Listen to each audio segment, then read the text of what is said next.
There's a couple of things that folks are talking about. A couple of people. I saw this one video that said that Poppy Bush was responsible for the assassination of JFK. JFK got shot in Dallas, November 2nd, 23rd in 63, and he was apparently the CIA chief then, and so being the CIA chief, he was able to use his influence to take out JFK, and then he was able to use that influence to become the president of the United States. Unfortunately, he's not the CIA director until under Gerald Ford, which would be 76, 77, and that's a whole 13 years afterwards. I think there's probably more justification that Poppy Bush killed JFK than Ted Cruz's father. And why is Ted Cruz's father being accused? Because he's a Cuban. And he almost, if anything, the Cubans should love JFK because JFK didn't invade. He stopped the CIA from invading. Instead of going on all-out assault, all-out invasion, he scaled it back. And, you know, we could have easily taken Cuba. Cuba could not have been that hard to take. So, Papa Bush's legacy. I'm going to actually just, you know, put that to the side, whether he killed JFK.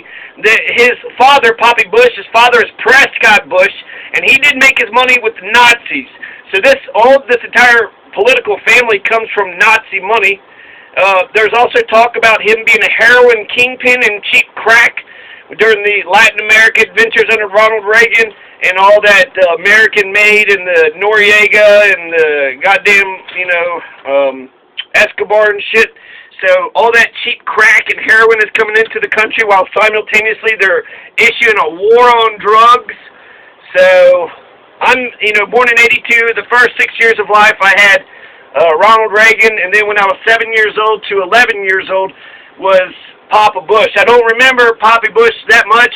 In fact, politics wasn't talked about in my house, so I didn't know who I was supposed to support or not supposed to support.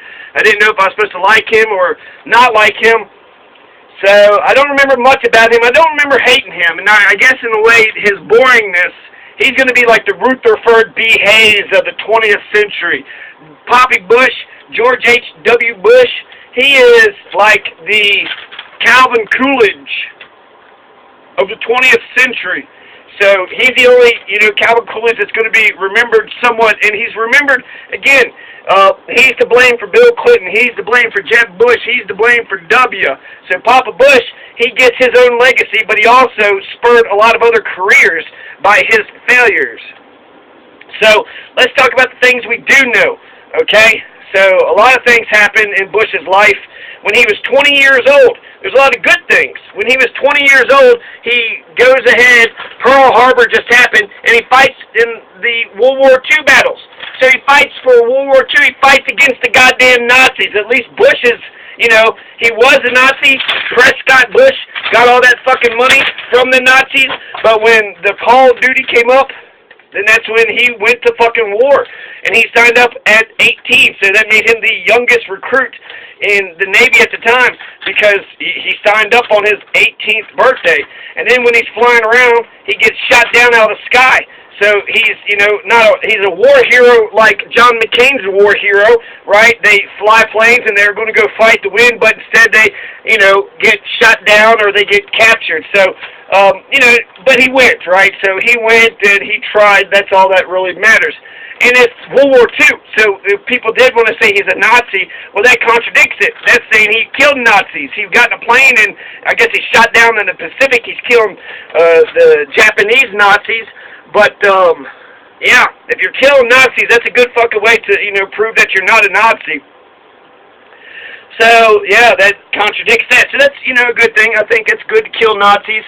Fucking Nazis. Fucking Nazi. Why the fuck would anybody give a shit about a Nazi's feelings, right? They have a right to speak. They just don't have a right to their faces. So, there's a bunch of wars that we lost. Right, we lost the Somalian war, so Papa Bush, he keys up Bill Clinton. So Bill Clinton, a lot of people put NAFTA on Bill Clinton, a lot of people put the Somalia war on Bill Clinton, and both of those are correct, but they were legislation, they were already teed up right at the very end of George H.W. Bush's regime. So he loses the election. He's a lame duck president. And as a lame duck president, he gets NAFTA signed. He signs NAFTA. He puts all the troops in Somalia. So he's setting Bill Clinton up by making sure he carries on the war machine. And so Clinton is going to get in there, fuck the Somali war up. A lot of people are going to die in the Somali war. It was really just a battle of Mogadishu. And then NAFTA is going to get signed. But NAFTA and the Somali war were both Papa Bush's legacies. He teed them up. The Republicans teed them up. So just because Bill Clinton agreed with the fucking Republicans, that's, that it was a Republican idea. It was a George H.W. Bush idea. So 1980, he's running against Ronald Reagan. After he runs against Ronald Reagan, Reagan picks him to be his vice president. So Reagan beats Bush in the primary, but then adopts Bush into his cabinet. So he, goes ahead and solidifies the entire Republican Party. Also interesting, when the man runs against, when somebody runs against the man who wins, and then they get hired onto that administration. Well, hell, that's the best way to do, right? Run against the people that you like, and then you'll get a job with them. Same thing Kissinger did. Kissinger opposed Nixon. Nixon hires Kissinger. Bush opposes Reagan. Reagan goes ahead and hires Bush, right? You'd rather have people pissing out of the tube instead of into the tube. So in a way, that's how you neutralize your enemies, by making them your friends. So the Iraq War. Let's get on to the Iraq War. How many people died in the Iraq War? A lot of people died in the Iraq War. And it was unnecessary people. Not a lot. It wasn't the second Iraq War. So there's the first Iraq War, then there's the second Iraq War. Growing up, I knew it as the Gulf War, Operation Persian Gulf, Operation Desert Storm. So Operation Desert Shield changes into Operation Desert Storm. It's the Persian Gulf War. It's the Iraq War. It's when the U.S. invaded Iraq, and they did it again. So the big crime that Saddam did in 1991 was he went into Kuwait after asking the American diplomat if he could do it. Hey, Kuwait used to be part of the Iraqi territory. I'm going to go ahead and take back Kuwait because that's our territory. We've always been in Kuwait, so that's okay, right, America? And then the diplomat said, sure, Saddam, go right ahead. He's like, cool. So he goes and invades Kuwait. The diplomat goes back and tells him, and they're like, well, shit, that's not fucking cool. Well, let's bomb the fuck out of them. So there's a Vietnam syndrome that people talk about, and the Vietnam syndrome, it's actually amazing all the places that Ronald Reagan tried to bomb. Nicaragua, El Salvador, he's going to get in trouble for the Iran-Contra deal where they bought weapons from Iran to give it to the Contras in Nicaragua through Oliver North. And that's Poppy Bush, too. That's everything that happened under Ronald Reagan. Ronald Reagan destroyed the unions. Ronald Reagan had, the crime fucking thing, and lots of shit Ronald Reagan fucking did. Reaganomics, and so he gets all the things that happened under Ronald Reagan, and he gets all his own legacies, too, because he was the vice president. He was also the CIA chief under Gerald Ford in 76 to 77. So, Operation Desert Storm. This war is a splendid little war. I hate war. I abhor war. I'm not saying this as if I like it. It's like a Spanish-American war. This war, the Persian Gulf War, the first Iraq War, only lasted 1 month. 1 month. And it was only 1 month, and that's it. There's a 5-month build-up, and then the actual war was for 1 month. Same thing with Panama. So Poppy Bush doesn't also just invade Iraq like Clinton did when Bernie Sanders gave him permission to. Also went to war with Yugoslavia with Bernie's permission, and Somalia, I think, too. So all those wars had Bernie's permission on them. But the crazy thing was, even though the president usually goes and gets authority from the Congress and the United Nations, and they try to build coalitions and shit, we haven't done that since World War II. So in order to get the Iraq War off and going, instead of just taking out Saddam Hussein, just nipping him in the bud, right, just taking him out, just saying, you know what, fuck that guy, we're going to invade, he goes to Congress. There's a lively discussion. He goes to the United Nations. He gets 35 coalition forces. So he actually built up a true blue coalition. Americans supplied most of the troops. Saudi Arabians were 2 with the troops, then the UK, and then Egypt. Because we invaded Iraq in the 1991, we left a bunch of troops in Saudi Arabia, which was close to Mecca, and that's one of the reasons Bin Laden says he wanted to bomb us, the USS Cole and the 9/11 and all the rest. Because we had troops in Saudi Arabia, which they got to Saudi Arabia because of the first Iraq War. So U.S. troops were used, Saudi Arabian troops were second, and then UK, and then Egypt. Those were the top 4 coalition forces. So Operation Desert Storm. The Panama War was only a month war, so in a way, Papa Bush has got 2 little splendid wars, right? And then he keyed up the Somali War. He invaded. So he put, United Nations began, and then he invaded Somalia, so we could put 3 wars on Papa Bush. Panama, Iraq, and Somalia. And so the Panama War is kind of a small war.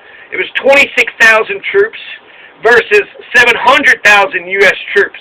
So in Panama, Operation Restore Hope, this is December 1989, we kidnap Noriega. We take the leader of Panama, and we put him in prison, and then just let Panama figure the rest of their shit out. So first there was 2,000 troops in Panama, and then it became 26,000 troops, and there were hundreds of civilians that were killed. Some say thousands, but at least hundreds are admitted to by the governments involved. So hundreds of civilians get killed, lots of troops get killed, hundreds of them too. In the Gulf War, it's very similar, only a lot more troops, 700,000 U.S. troops, versus 26,000 troops. So the little war is the Panama War in '89. The big war for Papa Bush is going to be the Gulf War.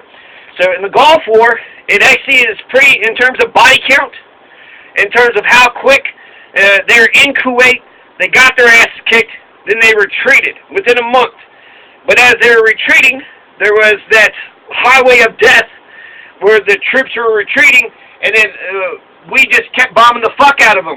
They had a convoy out in the middle of the desert. They were retreating, and then some people said, oh, they know about these bombing campaigns. They jump out, and they're safe. And the bullshit. And them firefighters just kept fucking going back and attacking a soft target. A military defeated. A military with their hands up in surrender mode. So there were atrocities. It's war. Of course there's going to be atrocities. But overall, it was 1 month. 292 Americans died, 50,000 Iraqis died, 4,200 Kuwaitis were killed, and then 1,000 versus 4,000 civilians were killed. So that's a lot of civilians. It's a lot of civilians. Thousands of civilians were killed, 4,200 Kuwaitis were killed, 50,000 Iraqis were killed, but only 292 Americans. And that's, 292 is a lot of people, right? If, one person, the mass shooter, the lone mass shooter has only killed 60. So if one person went out and killed 292 people, there would be a problem with it. But you go ahead and send them off to war and let them get shot over there, then that's acceptable. 292 is very low for a war in terms of body count. So it was a splendid little war. Again, it's my analysis. That's not my feelings for the thing. I abhor war. I abhor violence. But for Poppy Bush, he was at the top of his game. When we invaded the Persian Gulf, after we got the UN permission and we got the Congress, when the invasion began, nobody was allowed to say shit or you were a traitor, right? You want us to lose? And then after they won, they beat a defenseless little third world country, right? But then they started congratulating themselves and carrying on like a bunch of fools. Well, that is good for politics. They kicked ass, right? They had a war. They won the war. It only took a month. He didn't go get Saddam Hussein. Saddam Hussein is Adolf Hitler who's about to get a nuclear bomb, but we're not going to go into Baghdad. And you know why Dick Cheney says we're not going to go into Baghdad under Poppy Bush? Because it might turn into a quagmire. Oh, if we go into Baghdad, then we'll have to occupy Baghdad, and then we'll own Iraq. If we break it, we buy it. We'll have to keep Iraq. So, this heater is annoying me, so I'm going to come back.